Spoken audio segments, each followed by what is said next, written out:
Welcome to the Getting Past the Premium podcast, everybody. This is a show dedicated to helping insurance agents shift their focus from selling products to delivering lasting advice. I'm your host, Elliot Bassett, and each week we pick the brain of some of the top names in the risk management space. We're bringing you actionable tips for growing and scaling your book of business. Now, let's meet this week's guest. Welcome back to Getting Past the Premium, everybody. We have a repeat guest, good buddy of mine, Chris Peabody with Acsend. What's up, dude? How are you, my friend? I'm good. This will be fun. I'm glad that we got it lined up again. I know. It's been a while. Yeah, you guys have been busy. It's been fun to see. We obviously use Acsend, deeply integrated with Acsend. And so it's been fun to see you guys kind of build out the product and the tool and continue to expand. So before we kind of dive in, why don't you tell everybody who you are and what you guys are doing at Acsend for anybody that may not be aware, and then we'll jump in. Awesome. Well, I'm glad I got invited back. So thank you. Not everybody does, No. Well, I'm glad I'm on the short list, I guess. I don't know. But a little background. So name is Chris Peabody. Based in Columbus, Ohio. Been with Acsend a little over 3 years now. So have been in the industry for the last 8. Was with another insurtech, Bold Penguin, for a little over 4 years prior. So never thought I would call insurance home. I don't know if anyone did, but it's yeah, exactly. But I think the greatest blessing is the relationships and friendships like this that make it a great industry to be a part of, and again, excited to be a part of the discussion today. So yeah, for sure. We'll dive in a little bit though what you guys are tackling at Acsend, because it's you've gotten broader than I think what maybe you guys were doing last time we talked. Right. And I think I just love how you guys have approached expanding the platform, because I think it's based a lot on user feedback. We've been a part of that. We've experienced it. So I think that's pretty cool. But walk through that so that people know kind of what we're talking about. Yeah. So really at the core of what Acsend hopes to deliver to an independent agency is, really improving EBITDA around operational inefficiencies. And really that kind of encompasses a couple different areas of an agency's business. So we have 2 core products serving the independent agency market today. Kind of our initial entrance into the industry 4 years ago was around agency bill automation. So operational efficiencies for the service staff that's invoicing, collecting payments, generating finance agreements, doing all the back and forth around, invoicing, payment collection. Yep. But then there's also the back office component for that controller, the individual that's managing those AR, AP processes, and simplifying that money movement process, but also being able to ledger things with inside of the AMS as well. So that's kind of one side of the coin for our platform.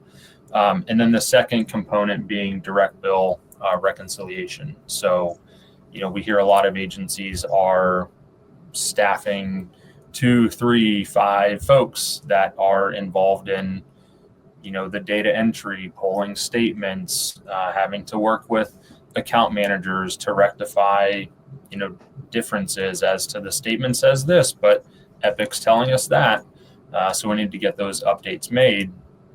And we're using AI to, parse that data off of the statement, simplify the reconciliation process to close, the books 80, 90% faster than what folks are typically doing today, but also being able to reduce that cost of, maybe we're outsourcing this stuff, or maybe we've got, of these 2, 3, 5 folks, we need them to be focused on FP&A or other things. We're heavily involved in acquisitions that we're just not able to dedicate time to. So let's repurpose the time that is involved in these very mundane aspects of our business when it comes to the financial operations to reduce that overhead cost and then execute on, those revenue targets and strategy that the business has.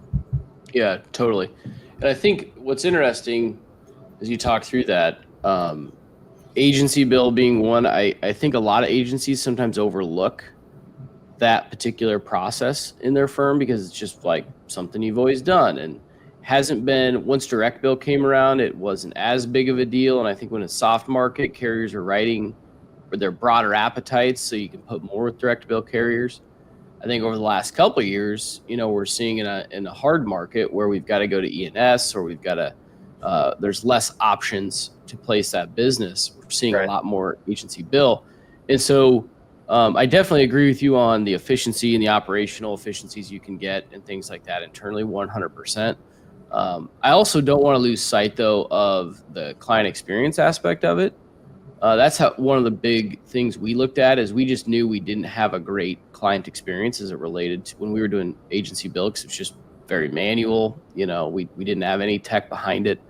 And so by utilizing, a platform built to do that, we can create a much more streamlined, simple process for our clients who, now mimics a lot of their other bill pay mechanisms, right? Everything is technology driven now. And I think we often overlook that sometimes when we're talking about process improvement or tech or whatnot. It's always like what efficiencies can it create for us, which is a good thing. Don't get me wrong. But I think that there's also an impact to the client experience, which is equally as big, in my opinion.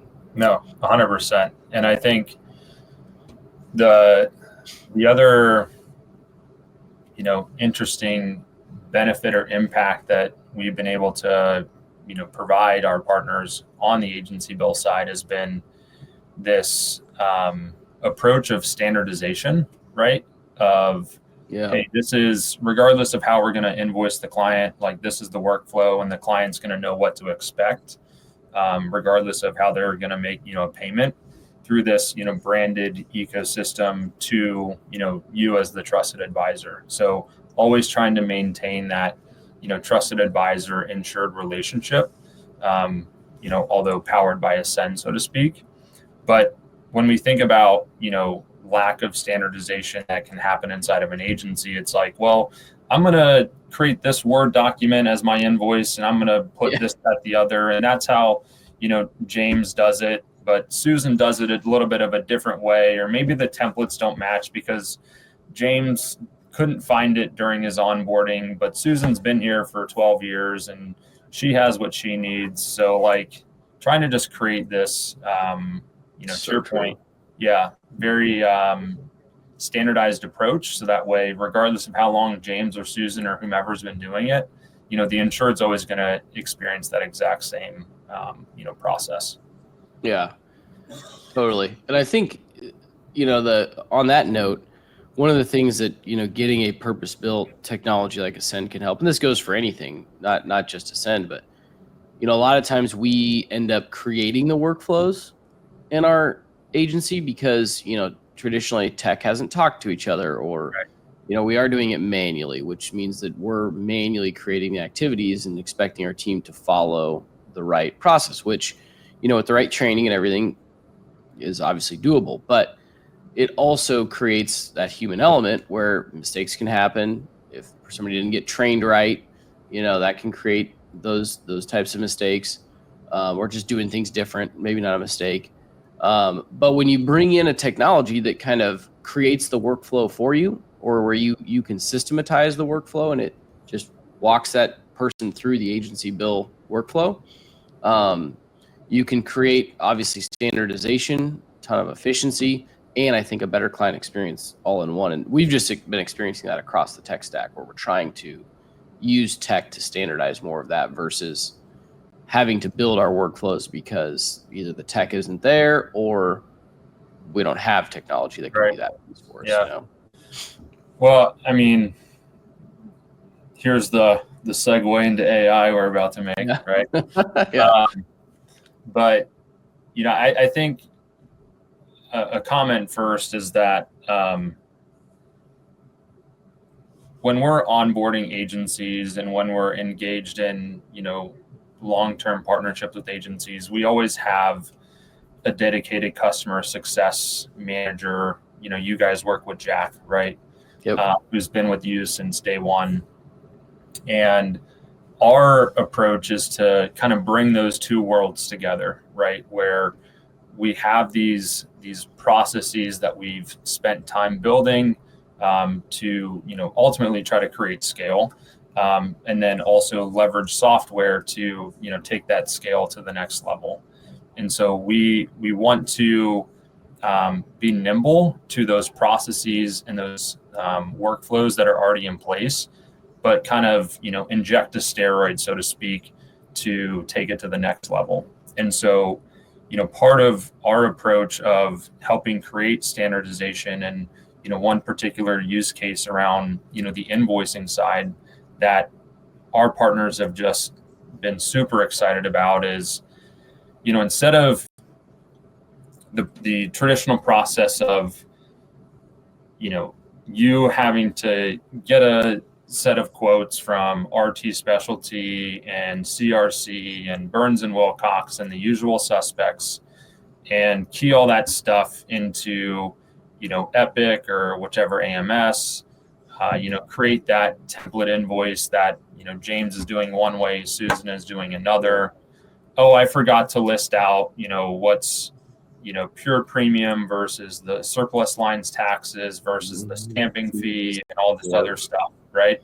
What we're doing is we're simply asking that account manager, that producer, to either drag and drop that quote from CRC into our platform, or they can even forward that email that they got from Steven at RT Specialty to a unique email address for that agency. And we're using AI to parse all the data off of that quote or that binder or that invoice and breaking everything out in terms of what is pure premium, what are the surplus lines taxes, what's the stamping fee, what's the broker fee, all that. So that way there's nothing that's going to be misplaced or overlooked when it comes to, collecting payment from your client.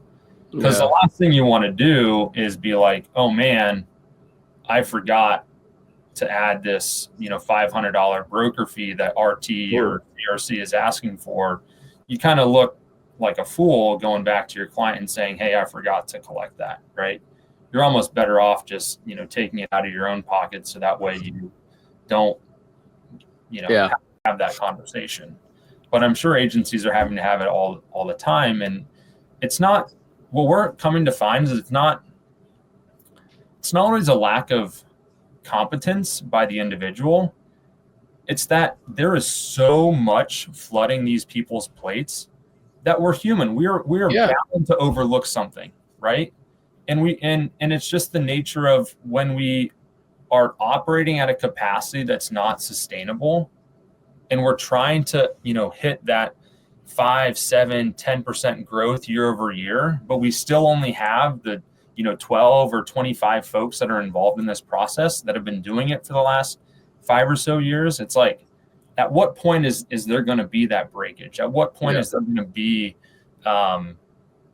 those mistakes that weren't happening, twice a year? It's 20 times a year. It's 20, how many times a year, right? Yep. So that's a lot of the stuff that we're hearing as challenges that agencies are constantly running into. Yeah, well, you're spot on. And, it's getting, that problem you just highlighted is getting worse from the standpoint that, I think firms' profitability is getting squeezed. I think with the hard market, we're having to do a lot more work, meaning we have to remarket way more accounts than we've been traditionally used to. It's harder to place the business, so you're working twice as hard on those accounts to place it versus 3 years ago. And at the same time, you're saying like I'm paying people more. I've got more in back office costs and everything that's going up. My rent went up. My all the things, right? And so you're trying to do more. you're trying to have your people do more to compensate for that. Right. And that just opens, without the right processes and technology and compliance and all those things, it definitely stands to reason that, you know, people can make mistakes because they're trying to do too much. And I think that's exactly right. Like finding those solutions to make, even if it's just making sure that certain things get done at the right times, you know, those most important balls that can't get dropped, like putting the right things on a proposal or putting the right things on a invoice or whatnot. I think those are key areas to consider looking for either technology or some other way to make sure that those things get done. Right. Because it is a strain on the team for sure. Yeah, I mean, we can only manage so much before those mistakes happen, or I decide to pack my bags and go somewhere else, right? Because I'm not going to be overworked and you know, not see any sort of benefit from it. So yeah, 100%. So you kind of mentioned AI and how you guys are using it a little bit there, but you know, you guys are building technology in the insurance industry. Plus, you guys are involved in many different agencies across the country. You know, what are you seeing from a tech, like walk through the tech landscape as you kind of see it for agencies today? Like, where do you think it's going? What should we be expecting? When we say AI, it means 15 different things at this point. And, you know, some people are freaking out. Some are very excited. It's all over the board. So just what's your perspective on that general landscape in the insurance industry around technology? Yeah, I think one of the common trends that we're starting to see amongst agencies that you know, are already using Acsend, or you know, looking at the prospect of using Acsend, is they're starting to be very detail oriented as it relates to how is this solution, whether it's Acsend or any other software for that matter, how is this software solution going to either drive more revenue to my business or improve operational processes to unlock revenue that we're not encompassing or getting our arms around today. So I think that's like the first thing I would start with saying is there's this, instead of this object syndrome that I think the industry kind of went through for a little while of like, hey, I'm a part of this network, or I'm involved in this state association, I'm in part of this thought leadership group, or brain share group, whatever, you know, you want to call it. Yep. And, you know, half of my peers are partnering with XYZ solution. Therefore I need to, I think we're starting to see less of that because there's not that ROI that folks were expecting to see. And I think it all comes down to truly understanding the business that you're running to determine, is this solution that I'm investigating going to unlock that ROI that I'm expecting at the end of the day? Yeah, start with the problem. Exactly. So, and here's a great example. I was at a dinner about a year ago with a bunch of folks across the industry that I'd never met before. And a woman from a particular state association affiliated with PIA was like, hey, Chris, I love what you guys are doing at Acsend. I think all my agencies need to be using it. And I said, hold on a second. I love that you love Acsend. I love that you want me to be a part of, you know, helping all your agencies utilize our platform. But candidly, like, we're not a fit for everyone, right? And it's okay to recognize that. So I don't want to waste my time. I don't want to waste someone else's time if we're not a fit.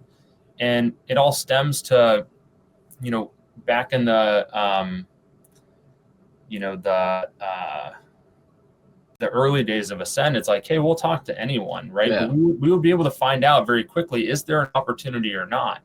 And so now it's being very strategic as to which conversations we have based on the needs of the prospect or that agency to ultimately ensure, like, are we going to be able to deliver, a nice multiplier of ROI or not? Because that's the hope that we want to, provide, or the offering that we want to provide is a really nice return on investment, because,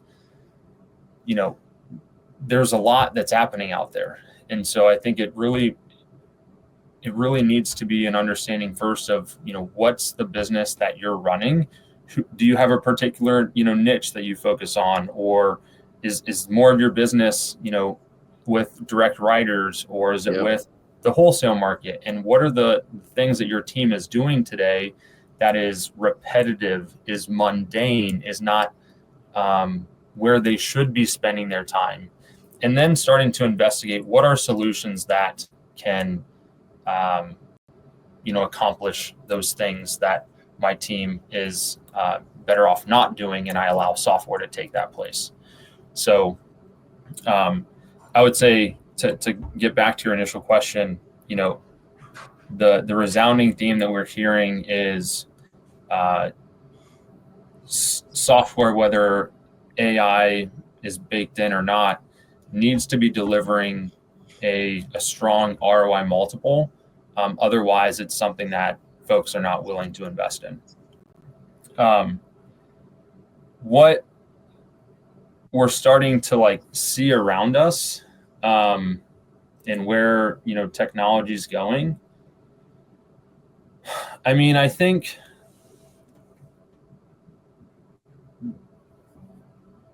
there's so many unanswered questions. That's the truth. I mean, I think if we look at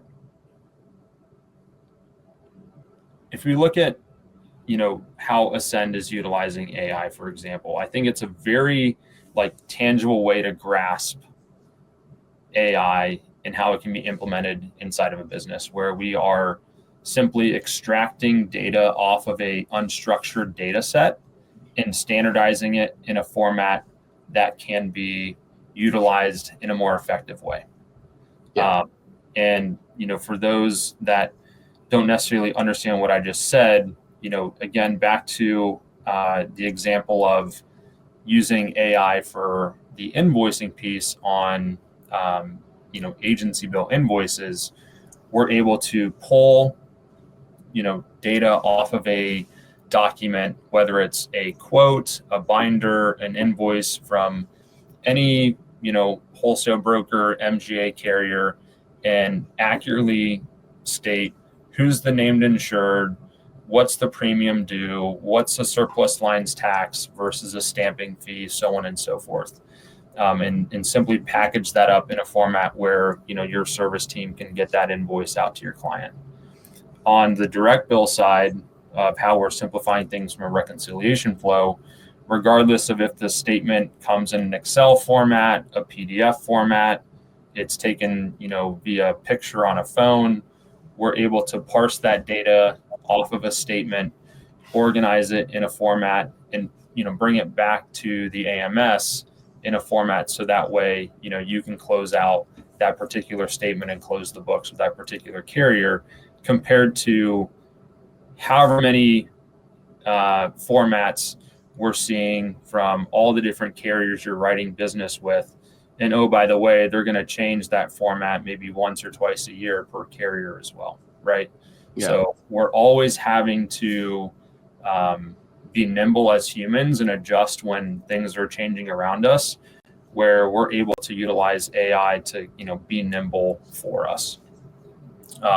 Same thing goes for, what you guys are doing at launch, right? You guys are able to help standardize processes when it comes to, that risk analysis workflow for producers to be out in the field and ask intelligent questions based on, am I talking to, a telephone pole contractor, or am I talking to a,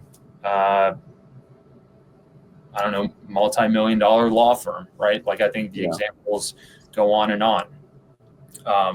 But I mean, there's some really unique things happening out there in terms of, quoting using AI.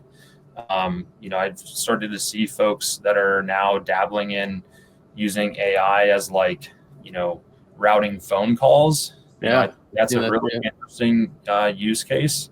And again, it all just kind of like stems back to, where is my team spending more time than they should be? Is it answering the phone? Like, do you literally have your phones blowing up every single day walking into the office? Is there a more effective way to get those phone calls routed to particular folks inside of the agency? So it's so interesting right now. Yeah.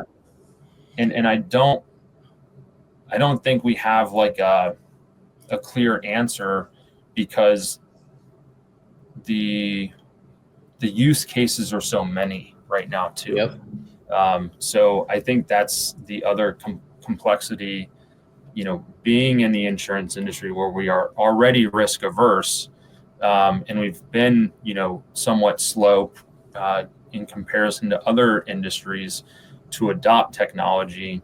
I think we're just trying to get our arms around how can we apply AI and not feel like we're going to have, robots sitting in our office doing our jobs for us.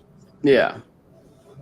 Well, I totally agree with everything you just went through. And just to dial in on a couple of those things, like, I think I get a general sense from people that are in the industry that aren't as tech savvy, let's say, as some others. And they keep hearing like, man, if you're not using AI, you're going to fall behind. And, all of those types of doomsday, like sayings out there. And you hear all the influencers in the industry that are beating that drum, right? And I think all they hear is like, it's confusing. I don't know, but I know I'm supposed to be using it. So like, what do I do? And all this. And where I feel like I think we're going to see the broader application of AI in the industry is more so what you walked through of how Acsend is using it as a very pointed part of a process that can be done much more efficiently by artificial intelligence, but the user doesn't really even know or initiate or do anything. It's just baked into that process. That's where I think it's really going to become widely used, is because when you think of somebody that's an insurance producer or, leading a commercial alliance team or something, it's difficult to take the time to learn, how do I build my own AI agents using XYZ and maintain security and do all the things to build my own workflows when, and I think that's what they hear out there, is that I need to be like, getting on Zapier and creating connections between this and, putting my own AI in and all that stuff. And I would just encourage everybody to consider things like what Chris is saying, is that there are a lot of tools that, really Acsend has built let's call it the rails of this process. And now they're just making the process better by inserting artificial intelligence into it at certain points to make your life easier. You won't even know that really that's what happened. It's just, all that's going to happen is you're going to upload this thing and all of a sudden it's like magic. All this shit gets pulled off of it and put in the right spots, right? I think that's going to be the much better application of AI that we're going to see in the industry, is these it's going to be inserted into very pinpoint parts of different workflows and processes, but that, again, the user isn't going to really know or have any input on why or how that was done that way. It's just going to get them the end result that they were looking for. Right. And then the other thing I was going to comment that I thought of as you were talking is, you mentioned shiny object syndrome and the ROI. And I just, again, kind of going back to what you see on social media and LinkedIn, and, you constantly see these, everybody that's like, if you're not using this tool, like you're going to miss out. And like these like, very emphatic statements about certain things. And I just totally agree with you that I think every firm's different. It's one of the beauties of our industry, is that we all, quote unquote, do the same thing, but there's a billion different ways to do it. Right. And I think it's important to like take that step back and be like, that tool might not be right for you. There might be another tool doing a similar thing that is better suited for you. But we oftentimes get this like concern that we're falling behind because we're not using the most updated tech, and you just hear it from people all over that have a big voice and blah, blah, blah, blah, blah. But make sure that you're coming at it from the perspective of what are the problems I have in my firm with where I'm at today? Because that's the other thing. Don't mistake a $10 million firm talking about these problems that they have as the same problems you have as a $1 million firm, or vice versa. Exactly. Because it's very different. You got to understand where you're at and what's going to make the biggest impact for you. And you don't have to do it like everybody else. I think sometimes mimicking other people makes a ton of sense, but I just feel that a lot when it comes to right now with tech, because there's so many new things. Everybody's talking about the impact of AI and what it's going to do and all this stuff, which you should be keeping up with the times. Don't get me wrong, but just coming at it from that perspective is, I think, important. So I don't know if you have anything to add to that, but no, I mean, I think you're exactly right. And the other thing I would add is, to your point of, the problems being different for a $10 million shop versus a $1 million shop. I think the problems somewhat either get magnified from what a 1 to a 10 is doing, or they become a bit more nuanced because, the business starts to change, quite a bit from once you get from like 1 to 2 or 3 and, 2 to 3 to 5 and, 5 to 10. Right. So, I mean, you guys have experienced this, since you've been with EN for, how long. Right. And so the problems change, but, I think at the end of the day, the other thing that, I mean, I'm very much a people person. And the thing that I appreciate most about this industry are the people that I've been able to meet, but like true, genuine mentors and friends that have helped me navigate different decisions and conversations that I'm having. I think the same goes for, agency owners and executives, is that let's have a core group of folks. And it's maybe you are a $1 million shop today and you aspire to get to 10. You can't just surround yourself with purely $10 million agencies. You got to find those stepping stones of folks that can help you get from 1 to 10, because maybe 10 doesn't remember what it was like to be a $1 million shop. And those problems are changing, and they're, providing misguidance, not, intentionally, but again, like they're in their business trying to solve their challenges.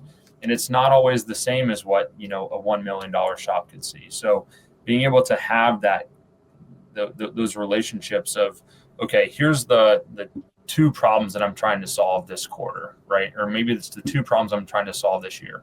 Who's been able to solve this in a similar environment, has a similar book mix, has a similar team size, what have you, and being able to then assess those solutions, those, vendors, those AI players, if that's the route you're going, I don't know. But again, I think it's really just a communal discussion, to your point of like, yes, we are, competitors, but at the same time, like we're also a bit unique in how we look to operate our business and serve, our communities around us. So I don't know, I think that's just like one high level thing is, making sure that you're surrounding yourselves with folks that can relate to where you are in terms of being able to effectively make a decision as to which solution we need to implement based on the challenges that are in front of us. Yeah. And I'm glad you brought that up too. I mean, I could probably count on the number of times, on one hand, the number of times that, I've truly felt like where a competitor wouldn't help us do something, right? So like if I have a question about how are you handling this? What are you doing here? The industry is very communal in that way. And, there are people, sure, that, view it as, I don't want to help my competition and whatnot, and that's fine. But I very rarely have ever run into somebody that, won't kind of open up their books almost and say, here's how we are doing it. And, right, wrong, or indifferent. And then typically they'll turn around and say, how are you doing it? And right. And I think that's the great piece of the industry. Because again, it's a wide pool of people that we can go after. And, even being in a similar geographic area, sometimes people are still willing to help. And, I think just ask the questions. I mean, So we wouldn't be where we're at today without some of the industry connections that we've made that have allowed us to say, okay, that firm is at the next level that we want to get to. What are they doing differently? What would they have done different on their journey? And some of those have been very key decisions that, you know, they would say, hey, we did this, but if I were to go back to where you are, I would go about it this way. Right. And allows us to miss that mistake that cost them 2 or 3 years of growth and development. And certainly I would encourage if you're a producer or a young, newer, smaller agency to reach out to folks that have grown a firm or are growing a firm and are at the next level you want to get to, and just pick their brain, build a relationship. Hey, I'm thinking through Acsend to help me with agency build. Like, do you have any experience with that? How would you look at it? What should I be thinking about? And I've never really, very rarely ran into anybody that wasn't willing to dive into that. Yeah. Ryan, for you guys, for example, he's happy to talk to anyone that is asking for references of their experience of utilizing Acsend's platform, right? Like, he's an open book. He'll tell you what his experience has been, answer any questions that you have. And I think that's just like the industry helping the industry, right? Is, hey, totally. if you have a software solution that you're vetting and they're not willing to provide you references, maybe, that's a red flag, right? So being able to have that even dialogue of, folks that have been well-versed and experienced in terms of using these solutions that are out there to ensure, hey, this is something that we experienced, or that's a great, question that folks can ask when, speaking with a reference of a vendor is, hey, this is, who we are, how big we are, how we're thinking of using the platform. Can you relate to that? If not, go back to the solution and say, hey, can you find another agency that looks a little bit more like me that I can talk to, just to have a more of a tangible understanding of what to expect or the value that's been provided or what have you, right? So I don't know. That just... Well, I would add on to that too, saying, I'm a big believer in the rising tide raises all ships. And so part of how we've viewed Acsend, and I would say you guys are one of the better ones at taking feedback and really working with, your users to develop usable features in the tool. And we've been a part of that. But our view is like, I want as many agencies out there doing that so that they have cool ideas that Acsend might look at and go, oh, wow, we hadn't thought about that. Like, let's build that in. And then you're going to have a new feature that we can really use. Yeah. And I think the more that we can operate that way as an industry, which I think we very much believe that, or most independent agencies believe that, but it makes us all better. And that's what's cool. Because again, we're all doing similar things. We have similar processes that we can, but everybody's tackling it from a different angle. And so there are some really cool, unique ways that people have gotten creative about solving these problems that we can all leverage. Right. I mean, one of our core values at Acsend is know your customer. And that encompasses, many different things. We have NPS scores and surveys, I guess, going out on a daily basis to our partners saying, how are we doing, right? What can we be improving? We have a very tight, sales and go-to-market team that's aligned with our product team. And we meet on a monthly basis to say, here's what, we're hearing on the front lines from, our existing clients, and here's product feedback. Here's what we're hearing from our prospective clients. Here's more product feedback. Here's how the roadmap is listed out. Well, maybe we need to shuffle 5 to 2 and, reorganize these things in what we're going to be building and what we're going to be putting into production based on that feedback that we're getting. So it's a huge part of like the value that we hope to deliver is knowing the challenges that you're facing on a daily basis and how can we help alleviate those. Yep. Totally. I couldn't agree more. So if somebody wants to touch base with you, how can they reach out? Because I think, everything we've been talking about, hopefully they do want to reach out and just pick your brain. Even. Yeah. Well, I mean, I'll just start by saying this. I'm, people person, connector at my core. So whether you want to talk about Acsend, you want to talk about the industry, you want to talk about whatever, or just throw some ideas off of me, I'm always happy to connect and sit down. So either you can connect with me over LinkedIn, you can connect with me via email, Chris, CHRIS @useascend.com. But yeah, no, just always trying to help, to your point, tides raise ships, or whatever the exact phrase is. But I'm a firm believer in it, even though I can't repeat it back to you. But I don't know. This industry has given me a lot, and so I hope to give back as well in some way, shape, or form. So appreciate you allowing me to spend some time today. Yeah. Thanks for coming on, taking some time out of your day, and I will love to do it again sometime as you guys continue to rock and roll at Acsend. I think it's pretty sweet what you're doing. So, well, you didn't even comment on my shirt, by the way. I wore it for you today. Big red. I didn't match your energy with my. I should have had like a national championship. Yeah, for my Buckeyes. Yeah, but I didn't want to see a tear come down over here. Yeah. No, trust me, we know where we're at. Hey, you guys put together what was it? The largest volleyball attendance ever? Yeah. Well, our volleyball team's great. Yeah. Volleyball, and I mean, we have a few things, just not football, but we're getting there. We're on the way back. Let's see. So, all right, man. Appreciate you. Thank you. Thanks for joining us for today's episode. This podcast was created to help shift the mindset of the insurance industry, to help us go from being product peddlers to true risk management advisors.